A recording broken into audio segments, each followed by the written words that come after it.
could have given up, but you didn't. You could have stopped believing, but you didn't. You could have kept living their expectations, but you decided to make this life your own. And in turn, you're here. Hello, everyone. Today, meeting Cass Morrow. He's a relationship coach and an expert in marriage communication. Hello, Cass. Thank you for joining us today. Hi, Anna. Thanks for having me on. This is exciting. Thank you. So let's start conversation by diving into your journey of becoming the person you are today. What led you to discover your true passion in life? How did it start for you? What a great question. So it's kind of a blend of my life and the hell I was in with my marriage, and a blend of sort of a mixture of I lost a seven-figure business during COVID and had to start over. And my wife turned to me one day and said, "Hey, honey, you've learned how to be a man. You've learned how to save this terrible, toxic, abusive marriage. You've gone from being the worst man on the planet to the best man on the planet. Why aren't you teaching men?" And so I just got to work. I started putting it all together in a way that was presentable and started to share the truth of my story and how bad of a man that I used to be. And we went viral, and the rest is history. Wow. Yes, and you were mentioning that you first noticed that transformation for yourself, and that came up in your marriage in terms of, how you communicated with your wife, and all of that, experiences and lessons that you learned. How would you, I would say, go over like maybe top three of the main aspects of what uh, helped you to transform your relationship and what is important for people who are looking for serious long-term committed relationship, what they should be focusing on in terms of building that foundation and support and kind of like laying ground for what's about to evolve. Yes, so I'm going to break away from the normal, and you'll find pretty quickly that's the reason I was able to combat all the years of emotional, physical, sexual assault towards Catherine. And the very first point that I can give you is this: we're going to assume that you're already taking responsibility and taking ownership, accountability for you, because that's a pretty standard thing that's out there now. Okay, but society will tell you things, Anna, like communication is key. And what I learned was if we want to keep doing things the way that society will tell you to do them, especially when it comes to things like communication, knocking down the wall, it takes two in a relationship. You're Mhm. going to continue to fail. We're seeing divorce rates climb. So I would encourage you, first things first, to learn to discern and decipher what is real from what you're given, what you're delivered from the examples that you're shown from your parents, from the things that you learn, the people in your life. Go to therapy. I'm not saying therapy is bad, but again, if you want to really look at it, communication is key. No, communication would be like a blank key. And the skills you need to have hard conversations would be the grooves in that key. And now having hard conversations without blowing up, getting defensive, attacking your partner, blaming them, truly taking responsibility for you in the direction you want to go, that would be considered key. But I Mhm. think that people, with point one, people mostly they focus on the lessons they're taught, and so they try to Yeah. have this conversation, but they have no skills. They have Mhm. zero skills. They're just defending. Partners attacking. We go in the attack defense cycle. Mhm. The second thing I would say is this: focus on what you can't, not what you can. And this is really powerful. If you think about any of the things that you're good at in your life, you decide that you're really good on speaking, so you want to do a Mhm. podcast, right? Easy to do that. But Yeah. there was things that you could not do in order to make the podcast happen, and Mhm. people will get stuck. And communication is such a valuable example in this. You think you know how to communicate. So I stopped yelling because my wife said, if you don't yell, I'll love you. If you don't yell, I'll be happy. If you don't yell, I'll want you more.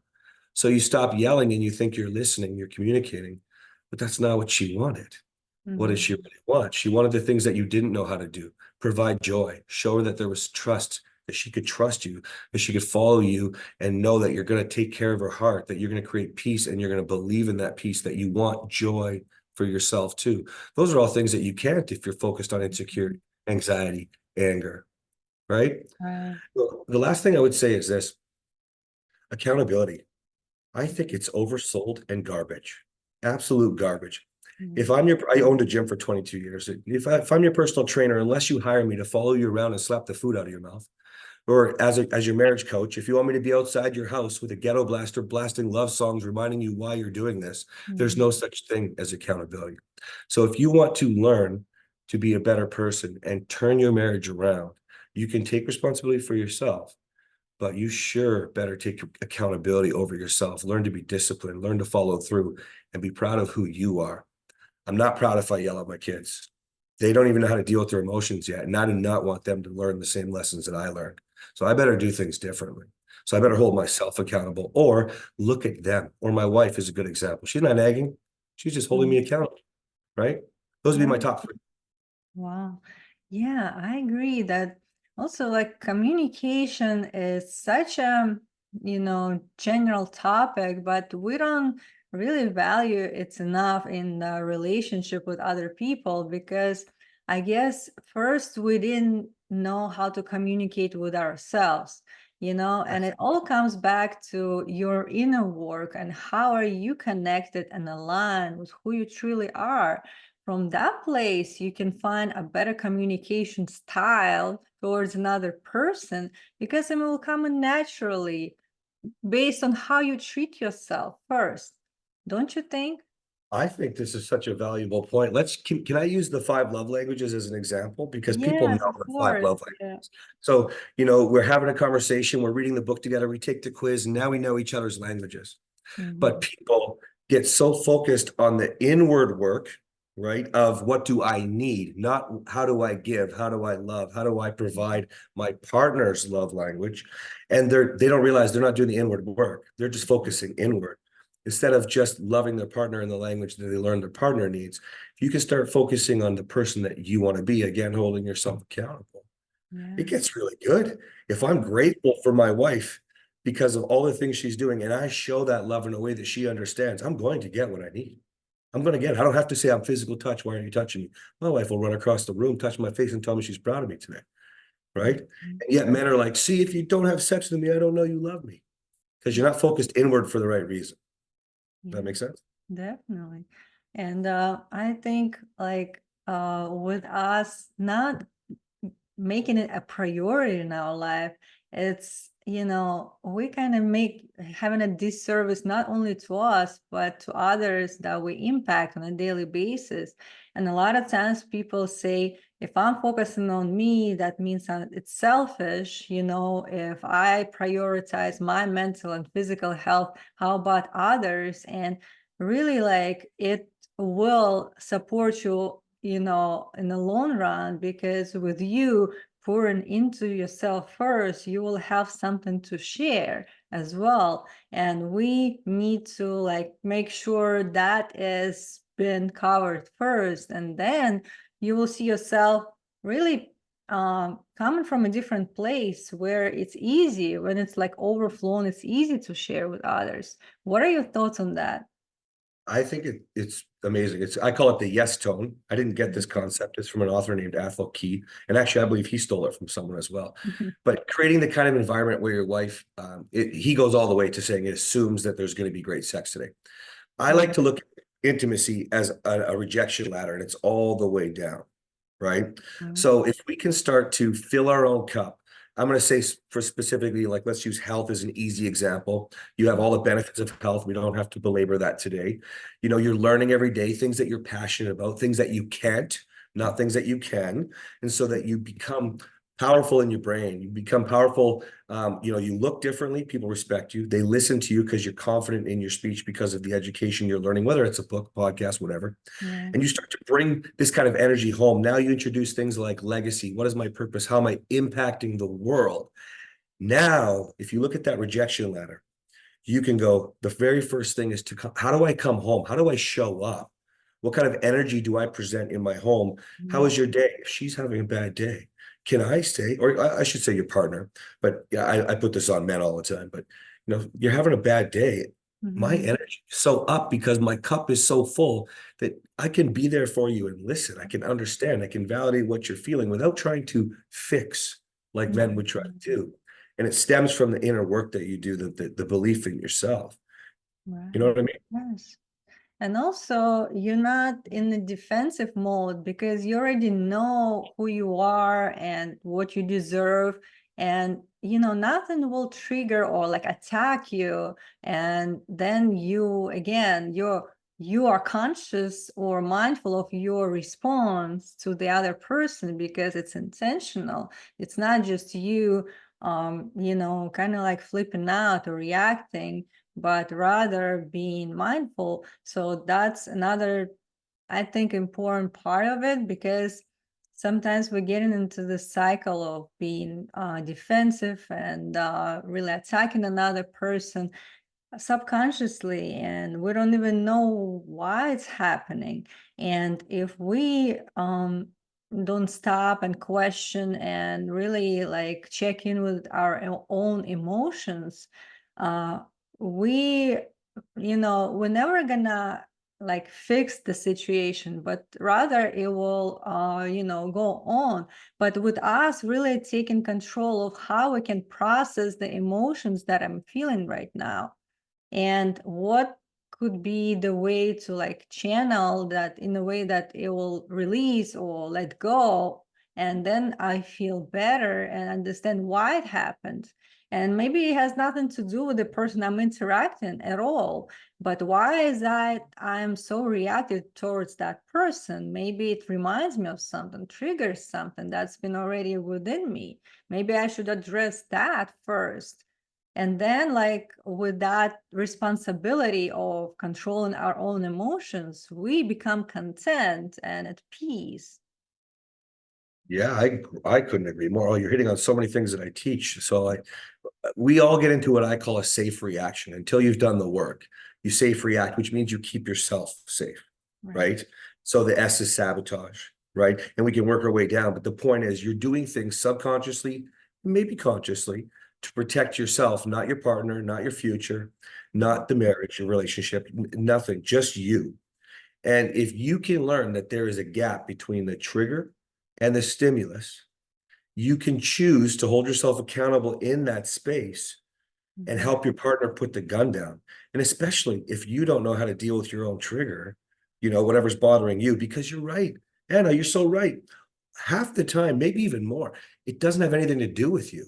You just take it personal and you're so used to puking your needs over your partner instead of just trying to understand where they're coming from, understanding what's real, what's a trigger, and then putting that gun down, you know? Yes, and because it's like escalates, and then we don't see where was the beginning, and there is no end to it. And if only each one of us just ask ourselves, why is that even happening? How am I feeling at this moment?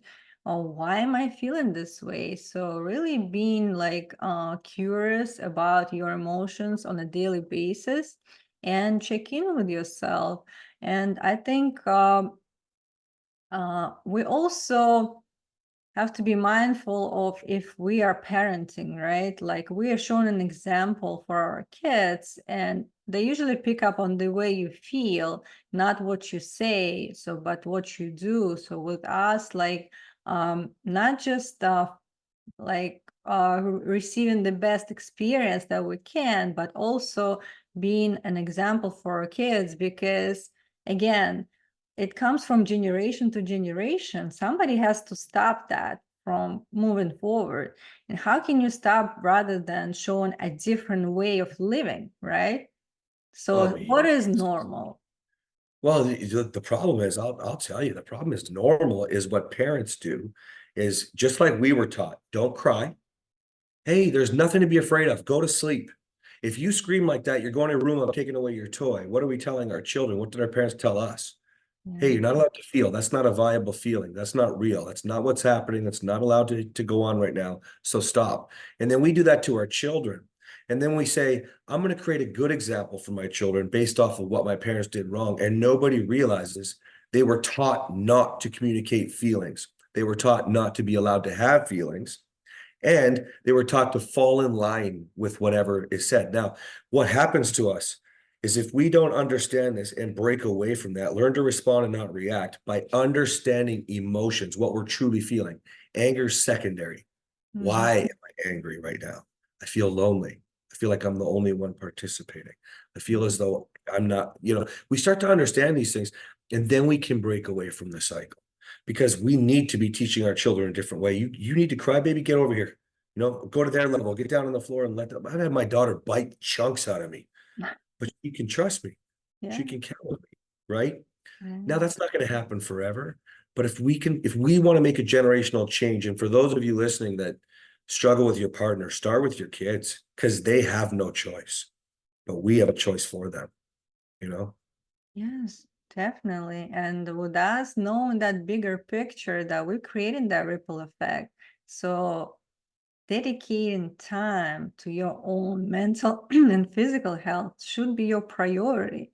So you know how important that is to really be in control and seeing for yourself that I'm the one uh, that making a decision, that making choices, and this is the direction that I'm going to be clear on what you want and how you want to show up and who you want to be.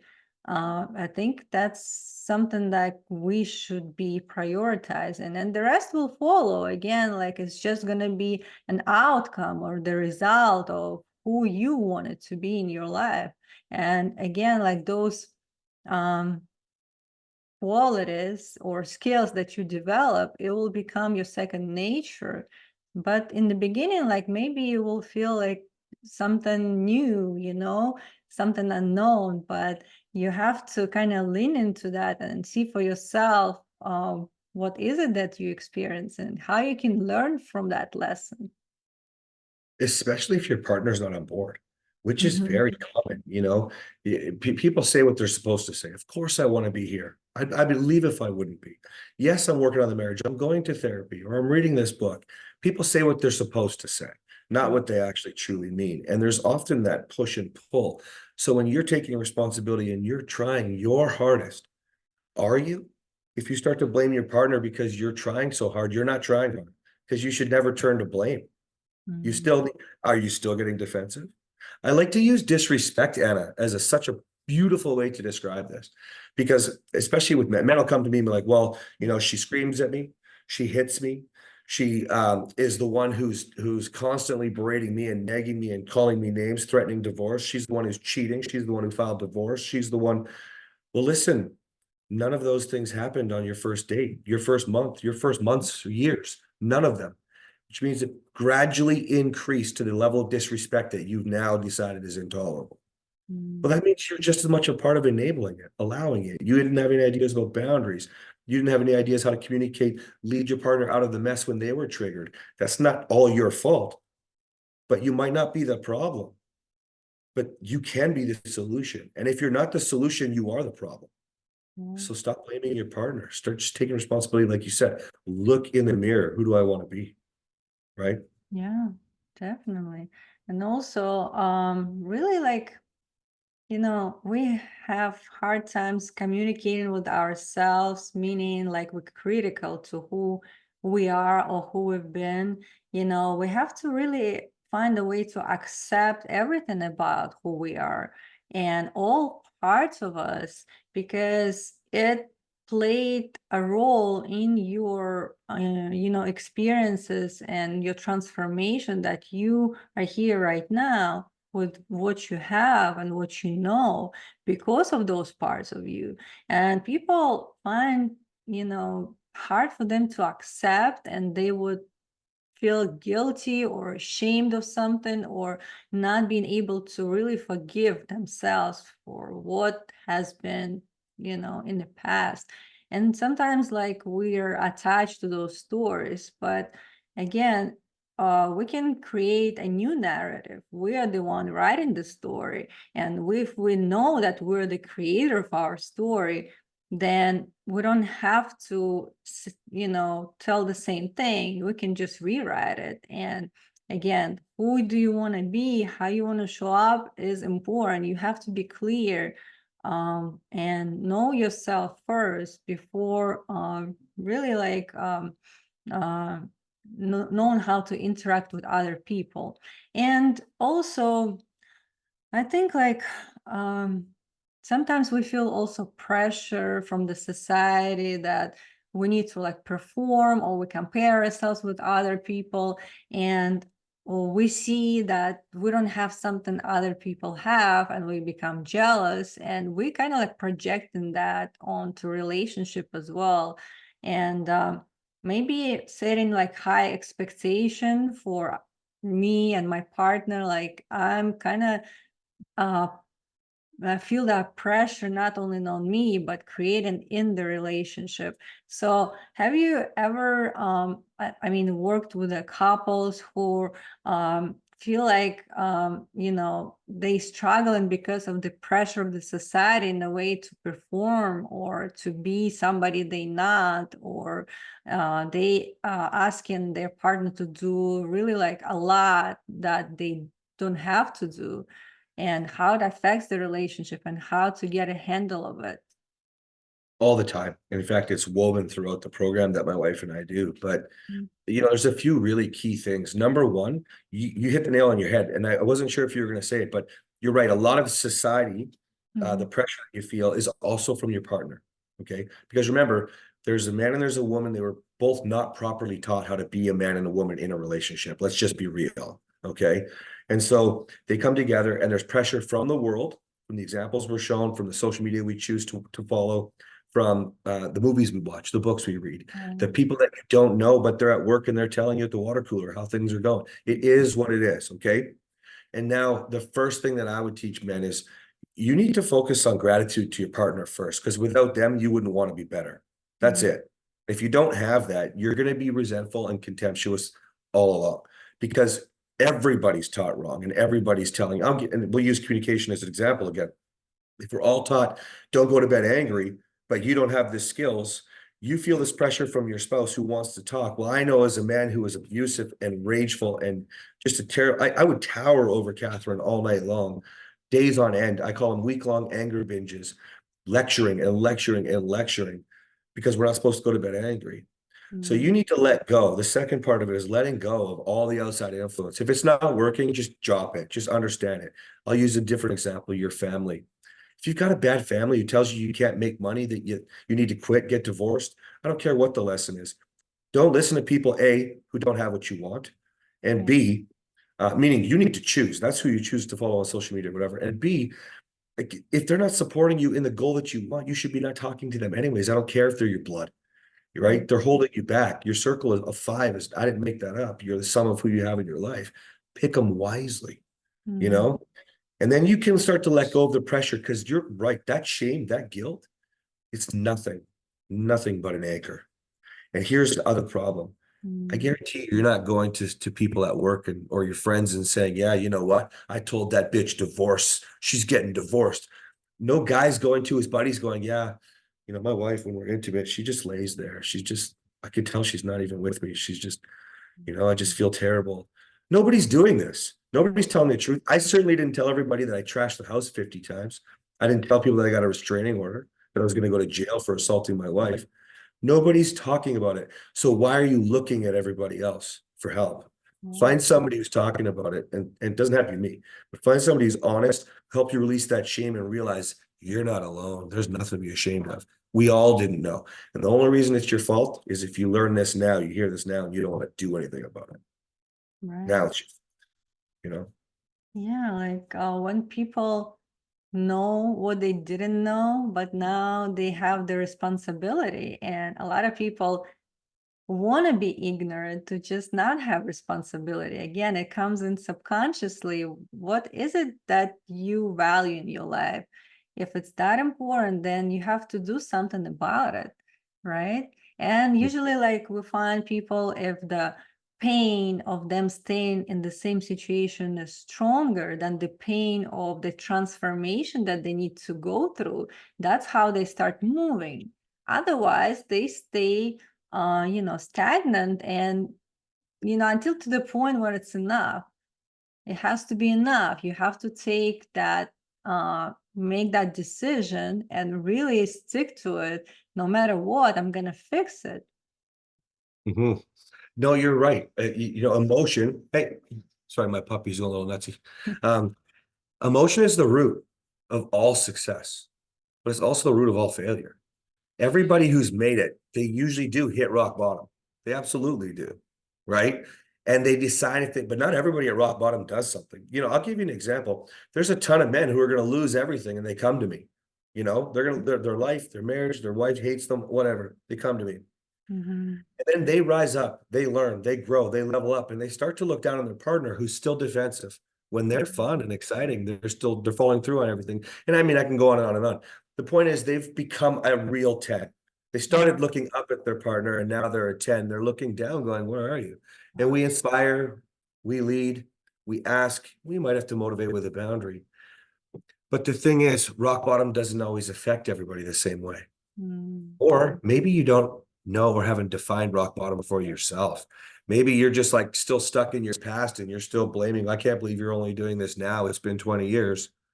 Well, life's going to be different if you want to stay there because I'm not there anymore. But this goes back to what we talked about just a moment ago, right? You're Right. responsible for your choices. You have to decide what you want to do with it and then make that move, you know? Right. Yes. And also, we have to know that our decision affects other people as well, and especially like if you're in the relationship, I think it's good to really like share how you feel with your partner so they know what you're going through. A lot of times people live together, but rather they feel lonely, they separate, they don't talk, and it's just the illusion of them being a couple, right? Or maybe they stay in because of kids, whatever happens, whatever is your explanation, but you still have to have that kind of like communication and understanding of each other, and maintaining that relationship even after years of being in marriage. Like, it has to be some kind of practice that you cultivate, I would say, like for healthy ground, so like you are safe and you can speak up and nothing is making you to really like be silent in your suffering if you're going through something. So what would you say like the most obstacle in couples who are long-term with each other to maintain that spark or connection between them? The biggest obstacle is what we talked about in the beginning. You're not wrong with any of that. I would call most of that a hard conversation, right? Let's just use the easy one. I lost my job. So you're terrified. You don't feel like you're, the provider you're supposed to be. Maybe that attacks you as a man, whatever. You should be able to go home and talk about it. But if you have all these underlying issues, that safety that you just talked about has long since been there. Mm. You don't know how to share feelings, which is really just, guys, instead of puking, it's a fact. I lost my job. I feel scared. That's it. Fact, indisputable, and a feeling. And I mean, so if you're going to start without having the tools, at least use that one, right? Where it's indisputable fact and your feeling, because it is important to maintain this. But after years, especially in long term, if there's a wall between you, if safety is not there, peace is not there, if we've constantly been defending ourselves, which means you're not protecting your partner or your future, right? You only care about yourself. Well, or at least that's what you're presenting. Okay. Yeah. Then you don't have those skills that make up what I talked about in the beginning. The communication is key thing. You literally don't. So although you have the best intentions, if you're not going to take the time, I always tell everybody this, Anna, rather than jumping right in and having that conversation, maintaining the feelings conversation that you're talking about, I'm just going to summarize it. But rather than doing that, first, take 30 days, take 60 days, take 90 days. I don't care.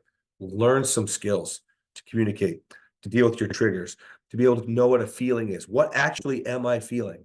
Yeah. Right? I'm angry because I lost my job. No, I'm scared because I don't know how I'm going to provide for my family. It's in turn secondary. I'm angry. I feel insecure about myself as a man. I feel maybe a little victimized. My boss should have done this different. All these things. Understand what you're truly feeling. Take the time to learn. You're not setting yourself back. You're not. It feels like an eternity because you're taking 30, 60, 90 days. But what's the alternative? The last 15 years, you've been screaming at each other because you don't know how to have these conversations. So Yeah. stop looking at it the way that we're taught. Start looking at it a new way, and maybe you'll have something new, right? Right. Definition of insanity. I didn't make it up. No, I agree. And that's just summarizes everything. And I think we need to really look at our relationship with ourselves and others in a different way and make it a more of a priority and making sure that we are giving ourselves the best care possible because we have everything that we need. We just don't really focus on that. We don't think it's important. But once we start valuing it, then I think we will see how it transforms not only the way we feel about ourselves, but how we can now interact with other people and create that ripple effect and be an example for kids. Oh, this is wonderful what you're saying. This is so wonderful. And I'll tell you why. I'm going to spin a little different for you, but this Yeah. is beautiful. If you can think about that inner work, and I'm going to use some of the simple stuff like you're working out, you feel good on the inside out, right energy. You have where you're giving back, whatever your legacy is, you're giving back, making an impact in the world. It could be small, if you're listening, guys. It could be something you're doing with neighborhood kids who don't have parents, or a parent, a role model. It could be massive, like what I try to do, disrupt divorce over 30 years. Okay, it doesn't matter, impact. And you have all these things that are part of who you are, filling your cup. Now, go to those skills that you want to learn and think about it like this. If I'm hiring a therapist, a coach, I'm reading books, what is the goal? It shouldn't be communication with my spouse. Stop it. It should be relationary. It should be with my children, with my in-laws, with my parents, with people at work, with people I meet at the grocery store. Give you an example. Somebody cuts you off in traffic. What's your first inkling? To be defensive and put your middle finger up and say, how dare you? Instead of having the empathy and compassion you need to communicate with that person. Hey, is everything all right? Yeah. Maybe they just walked in their partner cheating. Maybe somebody just died. Maybe they just got diagnosed that they're going to die in a week. And their mind's a little foggy right now. If you can't think about this as a relationary thing, you will never make as much money as you want. You will never trust and follow a proper coach, let's say a personal trainer. Yeah. You will never reach all of your goals, especially in your marriage or with your children. So stop thinking about it so narrow-mindedly Yeah. and learn the skills on a massive, starting with who am I? What do I want? How do I fill my cup? Now you can present some real communication, right? Yes, definitely. And I'm so glad we had that conversation. Thank you for sharing your thoughts and wisdom. And for those who would like to connect with you online, how can they find you? I'm Moral Marriage on all social media. So my last name, Marriage. Also, moralmarriage.com. And honestly, good timing. We have my book's just about to come out. The system that I've used to help men around 4,000 men in 22 months. It's unreal. So putting it together in a book format so people can actually follow it who can't afford the course and coaching and things like that. So I'm pretty excited. Thank you. Thank you. So as we close today, what would be the thought for our listeners? Honestly, start understanding it doesn't take two, it takes one to lead. So if you're listening, you're interested in changing your future, writing that story differently, the way that you talked about, Anna, right? And if you want a new narrative, then you're leading. So it doesn't take two, it starts with you. That's it. Get to work. Thank you. I hope you enjoy your day. You too. Thanks for having me on. I hope you enjoyed this episode, and if you did, hit the subscribe button and share it with others. Stay tuned.